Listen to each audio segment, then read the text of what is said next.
Hello, hello, hello. So thank you very much for joining this live with Diane McCann. I'm Rebecca, your host and transformation coach and NLP coach for the Jigsaw Company. Over the next couple of weeks is doing a series of live conversations with people within my network, either within the community or outside of the community. And we're going to be focusing on how to help you to thrive in whatever you wish to do, whether it's in business, whether it's in your employment, whether it's in your life, whether it's with your loved ones or your friends. The results are limitless. So what I want to do today is introduce you to Diane, and we're going to have an informal chit chat, a really, really informal conversation on how we can do that with you. And Diane will be introducing herself now. So, hey Diane, thank you for joining. Hello, thank you so much for having me today. I'm really excited. Problem. I remember saying at the beginning of our little chat before this how glam you look. So I love the fact that Di has got jigsaw colours on, and actually you've shown me up because I should have worn red too and we would have been matching. But next time. Oh, bless you. So the first thing I think it's really, really important is to introduce yourself and what do you do? And I think as a sound vibrational therapist, is that how you describe yourself, right? Yeah, yes. Or have I got that wrong? Yeah. The way I describe myself is I work with sound, so a sound practitioner. And what I do is I incorporate the years of experience I've got working with sound with other elements of experience that I have in understanding how the nervous system works, how the various elements of the brain work in terms of, for example, trauma and our emotions and how it wires us up. And what I do is I take all of those various different components and I bring them together to help people regulate their emotions, which is really, really important. And I love this because when I was studying for my NLP, and for people that don't know what NLP is, it's neuro-linguistic programming. So it works on figuring out how our brain works. It's such a complex organ that we've got in our body. But in terms of sound, when we're coaching, we ask people questions like, what does it sound like? Yes. And so they may say, it sounds like a buzzing. And we'll be like, okay, so what does that buzzing feel like? So I guess from your perspective, you do it in a lot more of an in-depth relationship between sound and how we respond to it. Oh yeah, mine's quite in depth. Yeah. There's without going into too much detail with it, I work with lots of different frequencies and they will work with somebody on a either mental, emotional, physical level. And what you do is you work out which frequencies. So I do prescriptive sessions for that individual and you work out what frequencies they need based on events that they've had in their life, any trauma, any stuck patterns they've got going on, any behaviours. And you work with the frequencies and you go in and you start to use the sound to deconstruct the blockages that are there.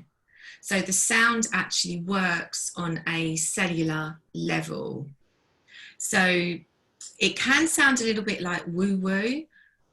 And what I say to people is that, you know, my brain is quite logical, analytical and structured. And when I explain it to some people say, oh, I don't get that. You just show them the science. Okay, so there's a lot of science behind this, a lot, and it shows how it impacts our bodies on a cellular level, because ultimately that's where a lot of our thoughts and emotions are held within the body, within the nervous system. People feel that their emotions are like their trauma isn't always captured and stored in the brain. If it's really, really traumatic, the trauma gets stuck in the body, in the nervous system. So that's quite important to understand. That is complex, but it makes a lot of sense to me. It really that's a very high level overview. And that's why when I work with clients, I spend at least 2 hours with them in a deep consultation before I'd even begin to do any sessions. And then they get coaching with me as well. But what I'm able to do is just adapt any technique that I have to the client. It's always prescriptive, it's always bespoke. And I think that's important, because that one size fits all won't work for everyone. No, exactly. It's really important to be able to, you know, go in flow with what your client needs. You know, this isn't about me, what I know. This is about how can I help this person, and that's really important. Amazing. So at the end, we'll share how people can get in touch with you. But for the purpose of today's conversation, we're going to be looking at how to be in control of your emotions instead of your emotions controlling you. Now, whenever I have sessions with people, I always say to people, okay, so your situation can impact on your thoughts, and your thoughts can impact on your emotions, and your emotions can impact on your behaviours. And I'm guessing it's probably roughly the same with you, right? So if we can kind of get our emotions in control, which is probably how you're going to tell us now and educate us and help us, and I'm sure that could have a massive positive knock-on effect. So I'd love to hear more about how we can get our emotions in control. Yeah, absolutely. And probably a good example is my day today. So for no reason that I can pinpoint, I had the worst night ever in terms of sleep. So I probably had about 2 hours sleep last night. So today, you know, when you wake up and you just feel like a zombie, and you're like, oh, you wake up and it's like, okay, I've got about 14 hours to get through. And so when that happens, our emotions can just already start to take over. So you wake up, you're tired, you may have children, you know, or a husband, or you're living with somebody, and they're going to come in and they could trigger you straight away in the morning. You know, it could be anything like, where's my school bag? Or, you know, I need a drink. Anything. And if you are tired and not functioning to your full capacity, your emotions can take over. So you can be snappy, you can be grumpy, and what you do is you project, what I call, you project your emotions onto that other person, because you're just allowing it to take over. I am definitely one person that you are talking directly to. I can be so easily triggered by the smallest things, and once I'm triggered, it sends me completely out of sync, completely kind of off my radar, and I'm struggling to see how I can get myself just to calm. So tell me, how can I calm down? How can we calm down? Exactly, because your whole day, the way you've just described it, is brilliant, because your whole day will just go from bad to worse to disaster if you're not able to pull it back. So the first thing is actually having that awareness of, I'm tired, I'm grumpy, but I don't need to take that out on anybody else. And if you are tired and grumpy and someone's triggering you, then the first thing you really need to do, and everyone says this and it gets a little bit dismissed, but it's really important, is just pause and take a break. Before you respond, breathe. Either count, you know, to 5 to 10 and breathe and stop and reset. It's so, so important. Breathing is massively underrated. You know, and there's a good saying which they say that you can, I'm trying to think of it now, it was in my head, but it's like, when you say something, you can't take it back. Yeah. Oh, that's the same. Sorry, Rebecca. So it's, you can change your emotions, but you can't change your words. Now that's important, because as soon as the words come out, the damage is done. Yeah. You can say sorry later, but it was done. It was said and it was done. My dad says that to me all the time. Coming from a person who's been married and in a relationship, he always said to me, before you say it, just think. Yes. Because you just can't take it back, and those words will stick. Yes. Yeah. And when you're tired or not well, you know, there's lots of different reasons for us doing this, but just takes over. And to learn to be in control is so important, because this is where the thriving part comes in, because it will help you in your personal life. It will help you in your business. You know, how many people in business, you know, have business meetings or partners, and a conversation is exchanged, and before you know it, that person thinks, oh, I don't like that response. They're triggered, bang, the words are out. Yeah, damage is done. Yeah. So learning to step back, pause and assess is really, really important. And the key, I think the most valuable thing that will help is, the key to doing this is that we have to rewire the brain when we are calm. Okay, so a lot of clients will say to me, oh, Di, this happened. And I'm like, okay, so what did you do afterwards? Well, I got really annoyed, and then I went and spent some time and I maybe meditated. Right, okay, which always makes me laugh because it's always after the event. So it's like reactive. It's like, oh, I've just blown a fuse, now I'm going to go meditate and calm myself down. So it's a little bit back to front in terms of the process. Okay, so if we think of without getting too technical, with your brain, yeah, you've obviously got the front part, your prefrontal cortex. Now this works with logic and understanding. This is your analytical side, and at the back, the amygdala, is where our emotions are. Okay, so if we are somebody who's quite fiery, or you've had a lot of trauma in your life, you quite understandably are going to be firing from the back part of the brain, the emotional part. So anything can be triggering you. Okay, you're not going to get that logic which is going to say, oh, hang on a minute, let me just pause and reset. Some people can't do that, especially, you know, people with just huge traumatic backgrounds in their lives, and it just piles up and piles up and piles up. So they're always explosive. So the key is just learning to take time out each day and doing it when you are calm.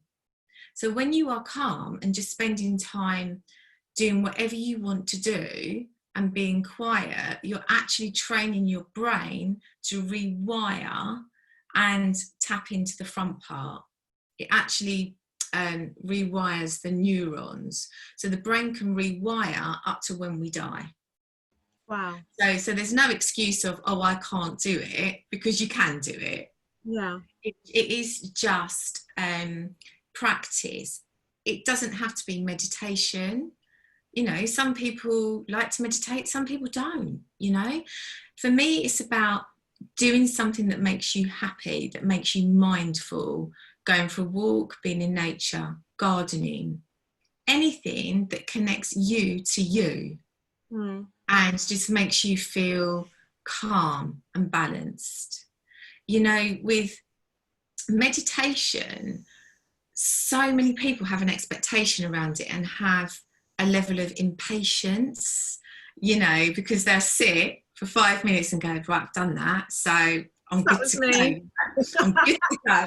It was me, no longer me, but yeah, it takes time, doesn't it? It does take time. And the way I try and describe it to people is, it's like what you are doing with meditation is a practice. Yeah. So you are building up space. So if you have like your thoughts and your awareness, and they are here together, so your head's all jumbled like this, and then gradually in practice it gets wider and wider and wider. So I call it like the master of the mind, and I describe it as a pyramid. So I've got that there. I don't know if you can see that. Yeah. Can you read that okay? The meditation is creating a space between our thoughts and our awareness. Yeah. Yeah, which is just really important, because we don't, when you want to meditate and take a bit of time out, you're doing it because you want to, you know, have a bit of silence and a bit of peace and quiet. You don't want to be putting expectation on yourself and more pressure. It's just defeating the object.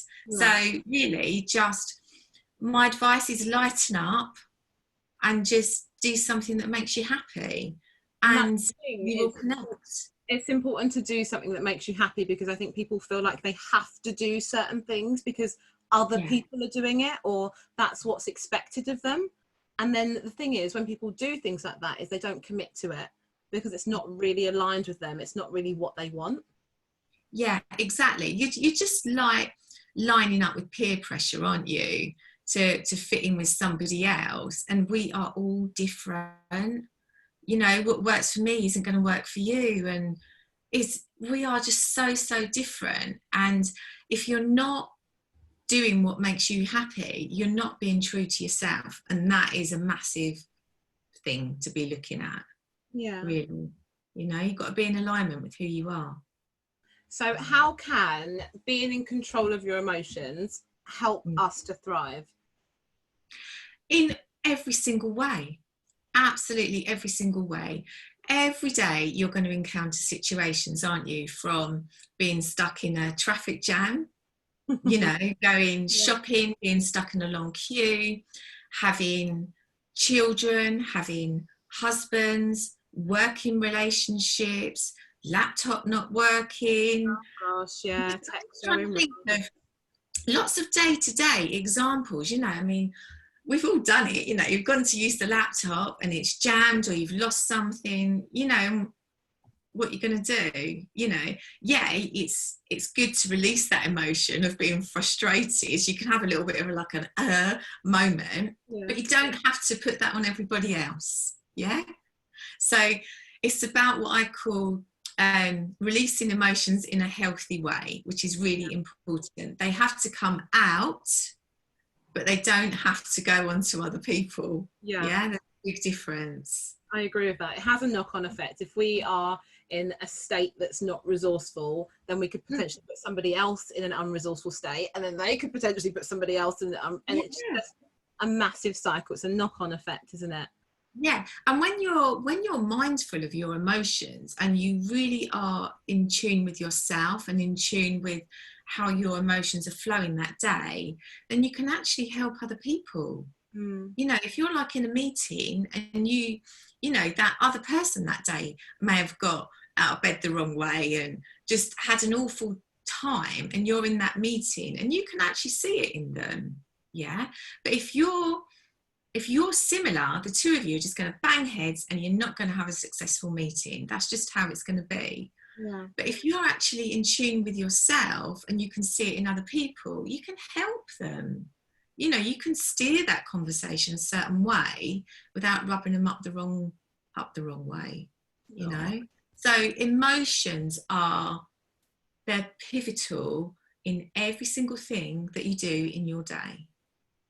So if I was to say one top tip that people should walk away from today, what would that one top tip be? My one top tip would be, because I've got quite a few, I'm just trying to think. Can I do two? So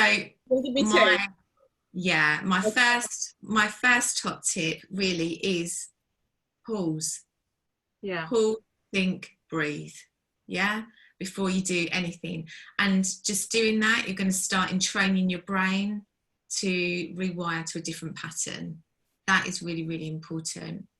And secondly, you can only control your own emotions. You can't control somebody else, which is huge. That is a whole different subject in itself. I was just about to say the same thing. I was about to say, diet, that's a whole different conversation for another day about controlling other people's emotions, because you can't. You can't do it, and it's just having that awareness, you know. So they're the two biggies that just be mindful of in your day, and gradually as you become more mindful of that, notice how your patterns may start to change in a really positive way. Amazing. Thank you. So if people want to get in touch with you, how can they do that? What's the best way to do that? Yeah, best way will be my website, because that's got all of my contact details on and social media links. So it's www.vibrationalsoundtherapy.co.uk.